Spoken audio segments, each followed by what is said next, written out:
আমরা বাবা কিছু পাগল না, আমরা হলো একটু মাথা সোগার ছাই যদি পাই আমাকে হেরে আমরা বুকিতে নেই।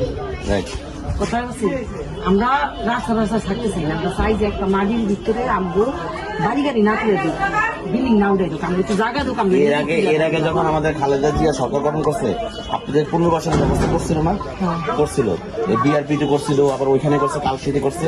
এইবারও জনাব তারেক রহমান বলছে যে আপনাদের পুনর্বাসনের একটা ব্যবস্থা করবে এবং বিল্ডিং নির্মাণ হওয়ার আগে আপনাদের কাগজপত্র আপনাদের ঘরে পৌঁছা যাবে, ফ্ল্যাটের, বুঝছেন, করবে। ওনার ছেলে যখন, ওনার মা যখন করতে পারছে, জিয়াউর রহমান এবং খালেদা জিয়া দুইজনের ছেলে কিন্তু তারেক রহমান, উনি কি করবেন দেশের জন্য এটা আপনি চিন্তা করেন, বুঝছেন বাবা। আমাকে কোয়া লাগো না, আমরা জীবন বেড়ে আমরা 14 গোষ্ঠী আমরা এই ধানের শীষে দিয়ে গেছি জান যাই যখন পাইতো ফেরে আমরা দিয়েই গেছি। আচ্ছা, এটাই আমার কথা। এই যে উনি আসতে পারে নাই, উনি আসনের থেকে দাঁড়াইছে, উনি আসতে পারে নাই, দুঃখ প্রকাশ করে আপনাদের কাছে একটা খোলা চিঠি দিছে। এটা যে করতে পারে ওনাকে বললেন যে পড়ে শোনাতে। হ্যাঁ, মানে ভোটটা দিয়ে হ্যাঁ হ্যাঁ, আপনাদের তো ভাগ্য এই যে একেবারে 17 বছরে তারেক রহমান দাঁড়ায় গেছে।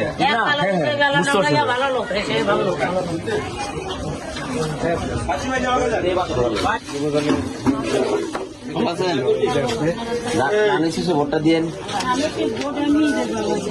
আল্লাহ দিলে ইনশাল্লাহ। এর আগে যখন খালেদা জিয়া সরকার গঠন করছিল তখন তো আপনাদেরকে পুনর্বাসনের ব্যবস্থা করছে, তাই না? এবারও করবে ইনশাল্লাহ। এই যে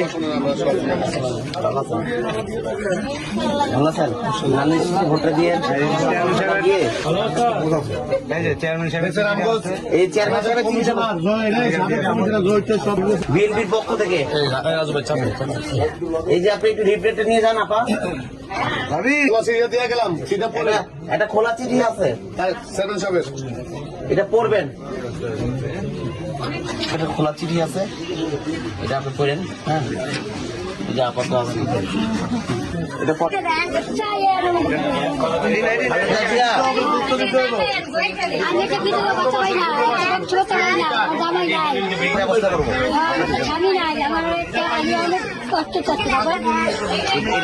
ফ্যামিলি কার্ডের ব্যবস্থা করবো।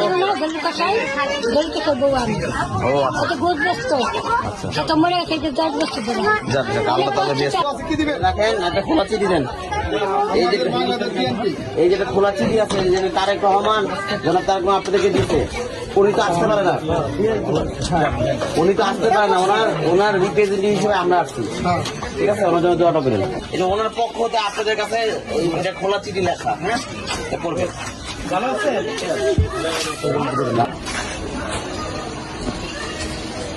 ভোটা তো না ধানের শেষে ভোটটা দিন। ফোনের কথা বলতে পাঠাইছে দুঃখ প্রকাশ করে, এই জন্য উনি আসতে পারে না, গেছে খোলা চিঠি দিচ্ছে আপনাদের। হ্যাঁ,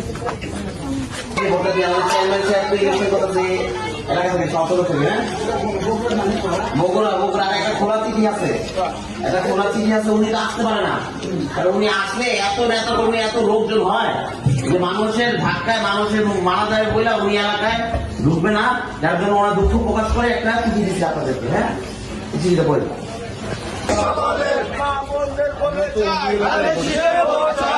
ভোটার